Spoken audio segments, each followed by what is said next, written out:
Jadi ini lagi-lagi menjadi pembicaraan publik begitu ya. Kira-kira perlukah Budi Ari memberikan kesaksian? Biar clear gitu ya. Betul, kalau kita berkaca sama kasus sebelumnya yang melibatkan menteri juga, ada Dito Aryo Tejo yang datang ke pengadilan sebagai saksi, setelah itu memang kasusnya sudah clear aja begitu ya.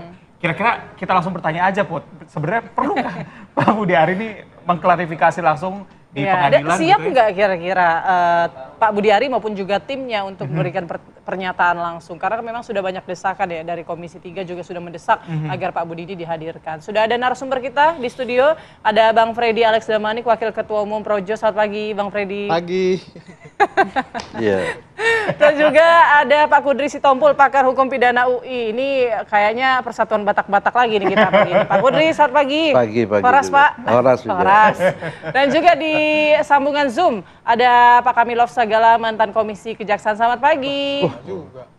Selamat pagi. Baik, Semuanya saya langsung ke di Bang studio. Freddy deh. Bang Freddy, sesuai dengan judul kita, kira-kira perlukah Budi Ari menjadi saksi dalam kasus ini? Sebetulnya kalau masalah perlu tidak perlu, yang paling tepat itu ditanya kepada JPU sebetulnya. Ya, karena yang punya list saksi itu dalam perkara pidana ini khususnya itu JPU. Oke, tapi dari pihak Projo menilainya seperti apa, Bang? Ya nggak bisa, mekanismenya nggak mungkin Budi Ari kucluk-kucluk datang ke persidangan. Mekanismenya harus melalui JPU maupun dari penasihat hukum kalau terdakwa. Ya, kalau terdakwa menganggap misalnya keterangan Budi Ari bisa dianggap meringankan. Dia bisa mengajukan itu kepada hakim untuk dihadirkan sebagai saksi di persidangan.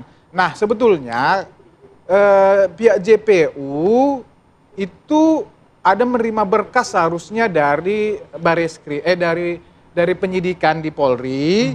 Nah, itu waktu itu setahu saya Budi Ari itu udah diperiksa. Ya.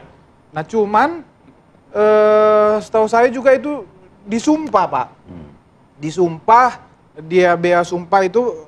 Jadi biasanya juga itu memang persiapan untuk dibawa ke persidangan kalau ini saksinya nggak bisa hadir langsung di persidangan, jadi itu dibacakan. Biasanya proses persidangan pemeriksaan saksinya seperti itu. Tetapi tidak ada mekanisme seorang saksi khususnya di dalam perkara yang sudah berjalan di persidangan, kucur-kucur datang, dia minta diperiksa, dihadirkan sebagai saksi. Maksudnya nggak ucuk-ucuk datang, tapi maksud pandangan dari Bang Freddy ini, ya mungkin ada baiknya juga diundang gitu loh, dihadirkan misalnya Pak Budi Ari. Ya itu saya bilang tadi nggak ada mekanismenya, nggak ada mekanismenya. Tapi saya nggak tahu kalau ada tidak nama Budi Ari di list daftar saksi jaksa itu. Tapi kalau melihat perkembangan khususnya yang klaster 4 orang itu, sepertinya sudah nggak tahu ini udah memasuki, kalau sudah memasuki keterangan terdakwa biasanya saksi udah lewat. Biasanya saksi udah lewat dan berarti kalau Budi Ari nggak ada, berarti biasanya nggak ada itu. Oke. Gitu. Baik, saya ke Pak Kamilov. Pak Kamilov, ini kenapa jaksa belum juga menghadirkan Pak Budi Ari ini sebagai saksi? Padahal kan sudah jelas ya dituliskan dalam dakwaan, jaksa membacakan ada nama Pak Budi Ari juga di dalam sana. Baik, terima kasih. Sebenarnya ini memang kepentingan jaksa untuk mengangkat kasus ini lebih clear. Yang bersangkutan harusnya diundang atau dipanggil. Kenapa? Karena di luaran sana berkembang hal-hal yang negatif ya. Sampai ke hal istilahnya politis dan segala macam, dan merugikan yang bersangkutan. Jadi ada istilah framing dan segala macam. Dan saya melihat jaksa harus sesuai tugas dan tupoksinya. Kenapa? Karena jaksa berhak memanggil saksi tambahan, walaupun tidak ada di list.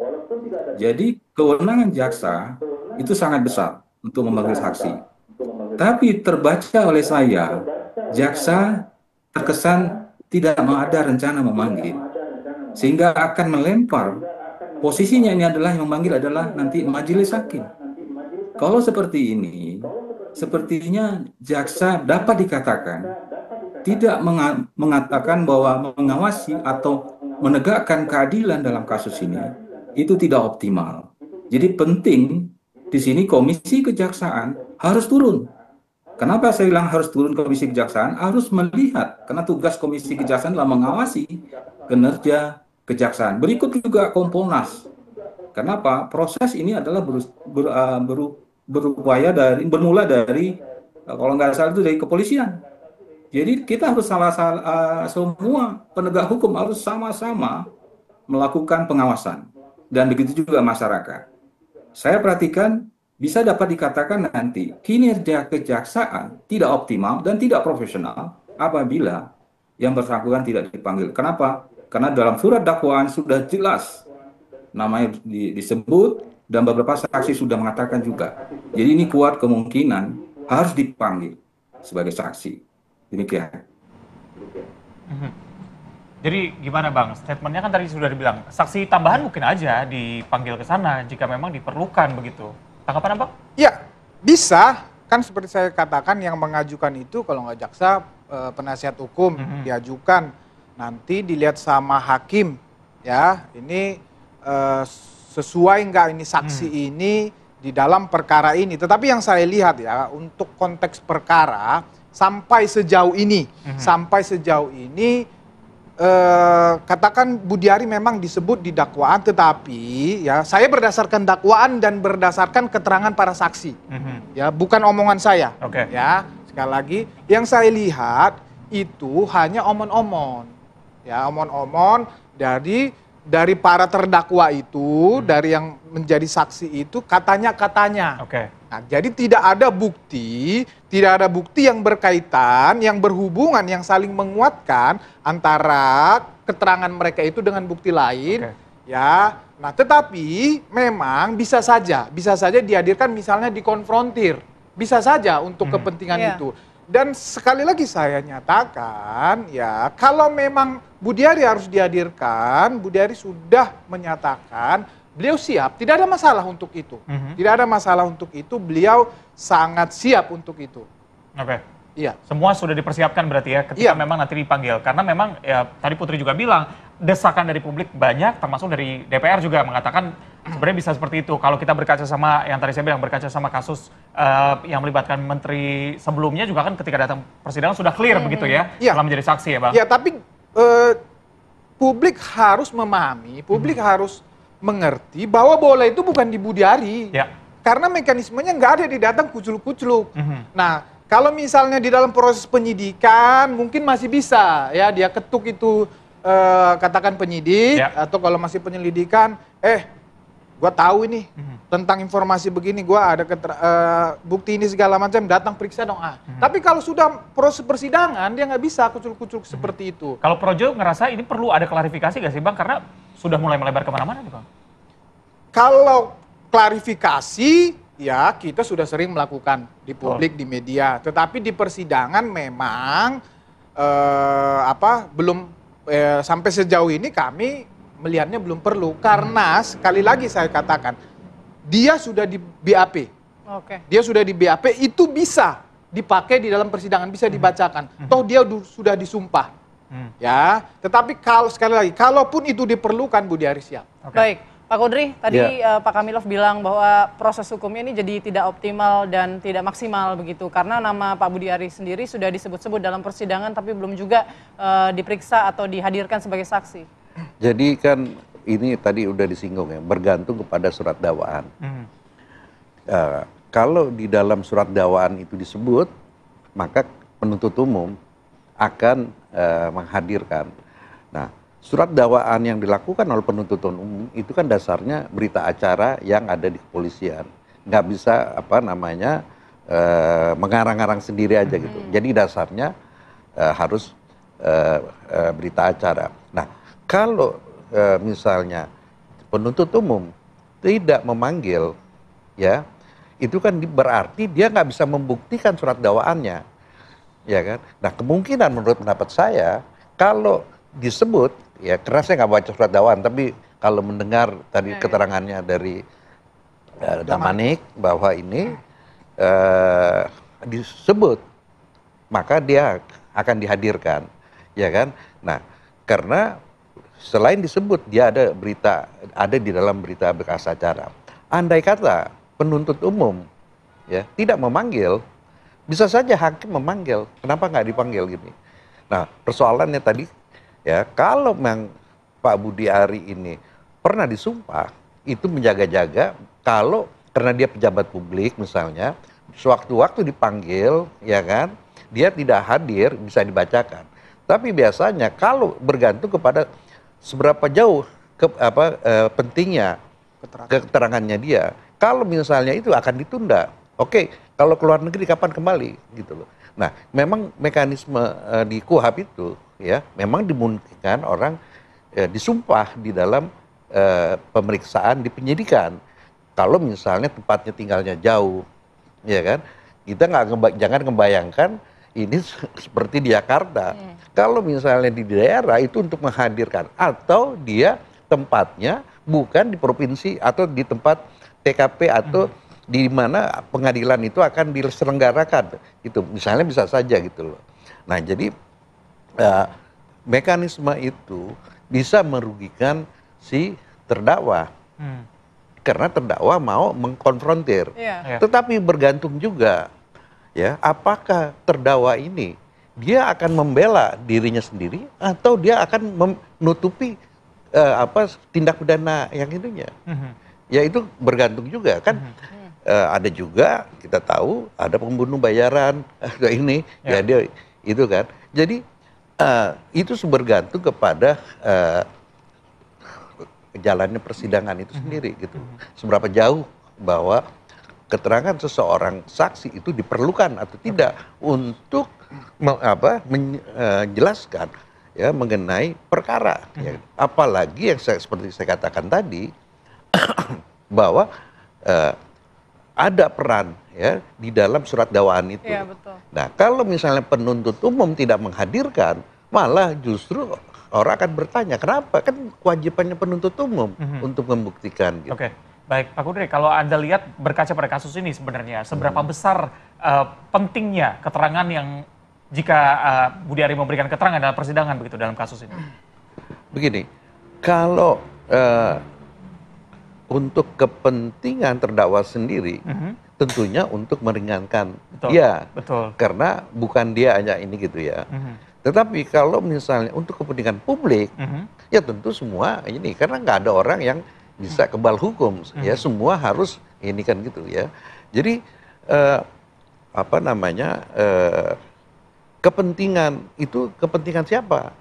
Kepentingan si terdakwa atau kepentingan yang lebih besar lagi masyarakat. Ini kan tergantung kasusnya begitu. Iya, tergantung ininya juga. Nah, dalam kasus ini saya kira karena Pak Budi ini dia seorang menteri, ya tentu saya kira sih pantas ya untuk didengar gitu supaya jangan memberikan image bahwa pemerintah ini atau misalnya ini terlibat di dalam judol ini gitu. Kalau memang terlibat itu kan memang ini. Jadi sebenarnya kesempatan juga untuk Pak Budi membela dirinya sendiri kalau dia memang mau hadir. Tapi memang betul kalau dia nggak dipanggil dia nggak bisa datang. Walaupun ya di dalam berkas ada, ya kan. Nah kemudian di dalam dakwaannya ada, tetapi hakim maupun penuntut umum tidak menghadir. Betul nggak bisa orang hadir datang gitu loh, nggak bisa ini. Jadi saya kira ya untuk kepentingannya Pak Budi Ari ya sebaiknya dia hadir saja gitu. Kalau dipanggil. Kalau dipanggil catatan itu ya. Oke, Pak Kudri, tapi gini, kalau misalnya sudah ada dalam surat dakwaan, artinya kan berdasarkan, itu kan dakwaan itu disusun berdasarkan penyelidikan berkas perkara dari aparat penegak hukum polisi gitu. Artinya kalau misalnya polisi sudah menciumkan adanya skenario-skenario yang dituliskan di surat dakwaan tadi, yang misalnya ada keterlibatan, pembagian alokasi dana segala macam. Tapi kenapa namanya tidak masuk dalam mungkin salah satu bagian dari terdakwa atau apapun itu? Karena kental sekali TPPU-nya kalau dari surat dakwaan tersebut ya. Menurut dugaan saya, penuntut umum ini hati-hati. Karena Pak Budi Ari ini menteri, ya kan. Kalau kan keterangan, saya katakan keterangan saksi itu bisa bohong, bisa benar, ya. Apalagi dia terdakwa itu bisa bohong, ya. Kalau terdakwa bohong ada sanksinya, kalau saksi itu berbohong ada sanksinya. Nah, tetapi kalau seseorang sudah memberikan keterangan di depan pengadilan itu akan menjadi valid.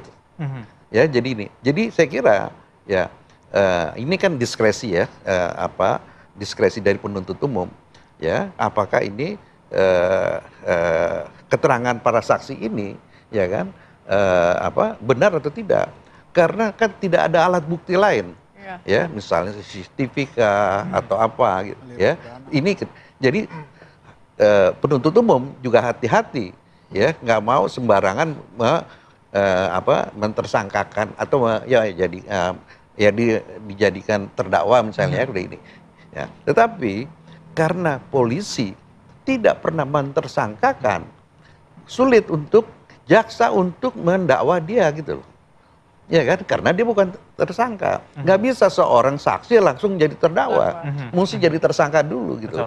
Nah, kalau memang ini sudah terbukti, ya baik penyidik, ya kan, maupun penuntut umum bisa meminta supaya Pak Budi itu menjadikan tersangka gitu. Saya kira ini karena alat buktinya kurang ya, alat buktinya kurang gitu ya. Oke, baik. Saya ke Pak Kamilov. Pak Kamilov, ini tadi statement yang dikatakan bahwa ada kehati-hatian begitu. Apakah ini bentuk kehati-hatian yang cukup membahayakan publik begitu ya? Kita akan bahas usai jeda. Tetap bersama kami di Apa Kabar Indonesia Pagi.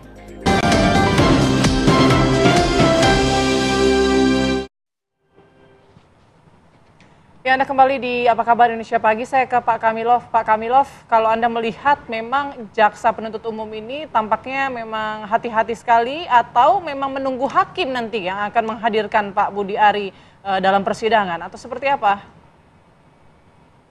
Jadi kalau kita membaca persidangan, ini seperti kita menonton drama ya. Satu titik, dakwaan udah ada saksi setingkat dirjen, namanya Oki Situngkir, sudah menyampaikan itu. Ada saksi ahli, ada beberapa tersangka juga sudah menyampaikan. Nama ini berulang-ulang disebut. Kehati-hatian apa lagi yang dilakukan oleh jaksa penuntut umum? Menurut saya ini akan mengurangi kinerjanya kejaksaan. Setahu saya kejaksaan saat ini tinggi sekali, kinerjanya sangat baik sekali. Tapi gara-gara judul ini bisa turun kinerjanya. Jadi saya minta Komisi Kejaksaan sebagai pengawas eksternal maupun Jamwas sebagai pengawas internal itu harus turun ke lapangan. Artinya mengikuti sidang ini seperti apa. Begitu juga dari Komisi Yudisial dan juga dari Mahkamah Agung. Gimana nih hakim ini? Karena ini terang benderang ya, artinya masyarakat mengikuti. Kenapa hal ini dibiarkan? Karena ini akan menunjukkan bahwa penegakan hukum kita makin lemah gitu. Hanya gara-gara kasus judul. Padahal kejaksaan tindakan untuk korupsi itu luar biasa. Berhasilnya mereka menegakkannya. Kenapa hal judul saya gagal gitu? Padahal ini sangat mudah, sudah ada bukti dan kesaksian yang sudah terang benderang. Kenapa tidak hanya dipanggil? Itu memanggil itu bukannya hal susah. Beliau ada di Indonesia, yang bersangkutan ada di Indonesia. Jaksa harus berani. Kalau tidak berani, jaksa harus diperiksa nih sama Komisi Kejaksaan dan Jamwas. Ada apa di balik ini? Menurut saya, ini hal-hal yang di luar peradilan yang terjadi. Dan ini tidak harus masuk ke ranah hukum. Artinya ini adalah ranah hukum yang harus ditegakkan di ruang pengadilan. Di situ ada jaksa, di situ ada hakim, dan semuanya harus menunjukkan kinerja terbaik untuk mengungkap kasus judul ini, siapapun itu. Karena di Indonesia penegakan hukum itu tidak melihat siapa pejabatnya, siapa tertingginya, siapa pemegang kekuasaan, tapi hukum yang menjadi panglima di negeri ini. Oke, Pak Kamilov, kalau sudah disebut tapi tidak dihadirkan, ini tujuannya untuk apa sebenarnya? Ya, ini tujuan yang tahu, ya di belakang layar ini siapa ya? Kita nggak tahu di belakang layar dari jaksa siapa, di belakang layarnya hakim siapa. Menurut saya, ini yang di belakang layar ini tidak harus mempengaruhi peradilan ini. Karena peradilan ini harus bebas dari pengaruh-pengaruh itu. Jadi ketakutan-ketakutan ini tidak perlu terjadi.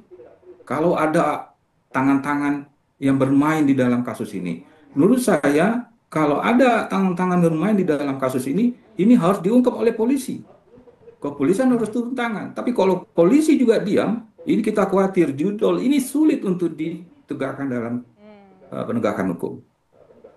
Oke, baik. Bang Freddy mungkin mau menanggapi, katanya ada tangan-tangan mungkin yang bermain di sana. Ya, tadi beliau mengatakan kalau ada tangan-tangan yang bermain harusnya itu kan di luar. Ketika di persidangan susah harusnya tangan-tangan itu masuk. Saya sepakat dengan itu, tapi saya justru melihat ya kepentingan Budiari perlu dihadirkan sebagai saksi di persidangan ataupun tidak, justru saya melihat kepentingan pembuktian oleh jaksa penuntut umum. Saya melihatnya ya, memang ada nama Budiari seperti saya jelaskan tadi situ ya, berdasarkan omon-omon para terdakwa. Ya. Dan itu mungkin bawaan dari BAP, dari berkas perkara, biasanya kan seperti itu.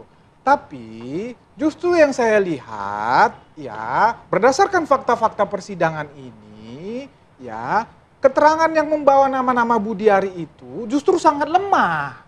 Tidak ada bukti-bukti lain yang mendukung, bahkan keterangan terdakwa, keterangan saksi sudah membantah itu semua.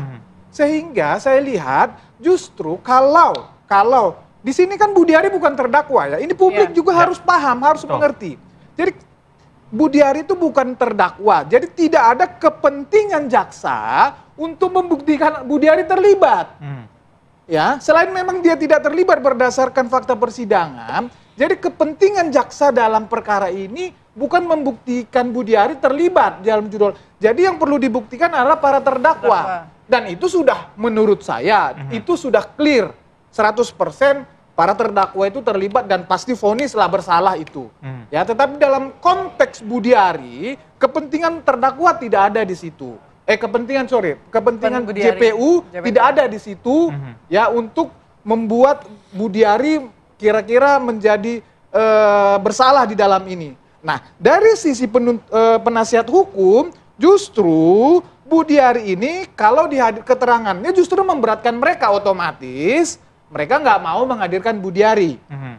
Nah, tetapi saya sepakat tadi dari Pak Sitompul, kalau memang untuk kepentingan publik dan itu dilihat hakim, ya, baik apakah untuk mengklirkan nama Budiari, untuk mengklirkan di publik, ya, kalau memang kita atau hakim menganggap itu penting, ya, boleh saja, silahkan saja. Dan Budiari saya yakin juga tidak ada masalah dengan itu. Ya. Dia senang juga dari awal dia mengatakan sudah siap untuk itu, tidak ada masalah. Tetapi sekali lagi ya, mekanismenya memang Budiari harus dipanggil di persidangan. Tidak ada mekanisme dia kucul-kucul hadir di situ. Tetapi saya mau merespon Pak Sitompul tadi, saya percaya JPU dalam hal ini profesional. Ya, kepentingannya kepentingan pembuktian. Berdasarkan fakta persidangan, justru saya lihat tidak ada kepentingan menghadirkan Budiari di situ. Bahkan saya nggak tahu BAP-nya itu, yang saya pahami, kalaupun itu dibacakan, memang itu semua menyudutkan kalau untuk membuktikan si terdakwa sih memang iya. Tetapi kalau untuk menyudutkan Budiari 100% itu tidak ada sama sekali. Gitu loh. Untuk membuat dia kelihatan bersalah ya dari keterangannya itu tidak, sama sekali tidak. Saya tahu persis apa yang disampaikan dia. Yang dia sampaikan adalah selama dia menjabat apa yang dia lakukan. Nah, misalnya dia mengeluarkan keputusan menteri, mengeluarkan permen, mengeluarkan edaran seperti ini, mengeluarkan perintah ini seperti ini. Itulah yang setahu saya yang dilakukan, yang dikeluarkan Budiari dalam BAP-nya. Dan itu malah memperkuat dia, melemahkan para terdakwa ini. Demikian. Baik. Pak Kudri, kalau dihadirkan untuk memberikan keterangan, oke, pastinya kalau bertahan pada statementnya Bang Freddy, membantah semua tuduhan, memberatkan terdakwa. Tapi untuk JPU-nya sendiri dampaknya bagaimana? Begini, ini publik ini tergiring bahwa Pak Budi itu menerima uang atau tidak. Ini bukan perkara korupsi. Ini adalah tindak pidana umum. Ya, yang dikaitkan Undang-Undang ITE, makanya ada muatan judi. Jadi ini bukan soal menerima uang atau tidak. Nah, kita ingat ada pasal 55, 56 dan 57 KUHP. Ya, di antaranya itu penyertaan dan pemberian pembantuan. Ya kan? Kalau orang yang memberikan penyertaan, apakah ada peran di dalam itu atau dia setidak-tidaknya memberikan bantuan, ya, memberikan ini yang mesti kita lihat gitu loh. Karena kan sudah kita dengar bahwa saya lupa nama terdakwa yang tidak semestinya tidak bisa menjadi pegawai karena bukan sarjana, tetapi karena apa namanya, katanya stafnya Pak Menteri itu katanya karena ini permintaan Pak Menteri. Atensi gitu. Ya ini gitu loh. Ya ini kan mesti artinya apakah ada peran ikut serta atau dia memberikan bantuan Dalam hal ya gitu loh. rekrutmen tadi. Ya gitu loh ya. Nah atau satu lagi, kenapa dipindahkan dari lantai 2 ke lantai 8? Nah ini kan, itu kan ini juga bukan keterangannya nih, karena ini keterangan stafnya Pak Menteri. Betul. Nah itu kan mesti dijelaskan gitu. Keterkaitannya. Ditanya Pak Menteri, bener nggak nih anak buahnya bilang di sidangan bilang begini gitu loh. Kalau nggak setidak-tidaknya kalau dia tidak ikut serta, dia memberikan bantuan. Nah ini juga saya kira bisa menyeret ke perkara korupsi. Ya ini kan masih pidana umum. Korupsinya itu penyalahgunaan wewenang. Ya ini jadi saya kira juga ya kita juga mesti lihat lebih holistik itu ya. Kita ini selain tadi saya katakan tadi bahwa untuk membersihkan namanya Pak Menteri kalau nggak terlibat, atau kan kita tahu setiap orang yang apa namanya melanggar hukum ya, apalagi tindak pidana harus mengenakan sanksi. Jadi tidak boleh, karena equality before the law, semua orang mesti dihukum. Ya tadi saya nggak tahu apa maksudnya ada tangan-tangan bermain, saya nggak tahu kayak itu ya. Saya nggak tahu itu, saya nggak ikut. Tapi kalau dari sisi saya bilang itu bisa memungkinkan pasal 55, 56, 57 dari tindak pidana umum. Dan bisa ini kalau memang ini terbukti ada peraturan yang dilanggar, yang dilewati tanpa alasan yang dibenarkan, ini kena pasal 3 Undang-Undang Korupsi, penyalahgunaan wewenang. Jadi saya kira itu kepentingannya gitu ya. Oke, baik. Ini kepentingannya juga dari publik ingin mengetahui begitu ya. Kalau tadi Bang Freddy bilang ya ini bukan untuk membuktikan keterlibatan dari Budi Ari di sana karena bukan itu agendanya begitu. Tapi lagi-lagi publik mengharapkan ada klarifikasi resmi. Semoga nanti misalnya nanti dipanggil Pak Budi Ari juga sudah siap begitu ya Bang ya. Supaya ini bisa clear dan ketika memang nanti menjerat nama lainnya juga bisa segera diputuskan dalam persidangan nanti. Kalau kata Bang Freddy nggak bisa ujuk-ujuk datang ke persidangan, mungkin bisa datang ke TV One Pak Budi Ari. Nah ini kan perwakilan Budiari.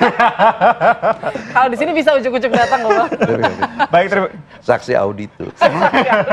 Tapi begini satu saya kira untuk publik. Boleh singkat aja. Jadi di dalam teori pembuktian itu ada namanya direct proving. Jadi pembuktian secara langsung, direct evidence. Terus indirect proving. Dan di dalam hukum acara pidana kita ada petunjuk. Petunjuk itu sebenarnya bukan bukti langsung kayak gitu. Dia itu ya ini. Kan misalnya itu saya kira jadi mesti diinikan itu bukan hanya bukti saksi, surat, dokumen dan ahli itu, tetapi ada persesuaian ya, persesuaian antara cerita-cerita dan alat bukti itu gitu loh. Jadi nggak ada yang sesuai Pak. Oke, kita tunggu ya Bang episode selanjutnya ya Bang Freddy. Nggak ada yang sesuai, rekayasa semua ini. Oke, terima kasih Bang Freddy, Pak Kudri dan Pak Kamilov sudah bergabung pada pagi hari ini di Apa Kabar Indonesia Pagi.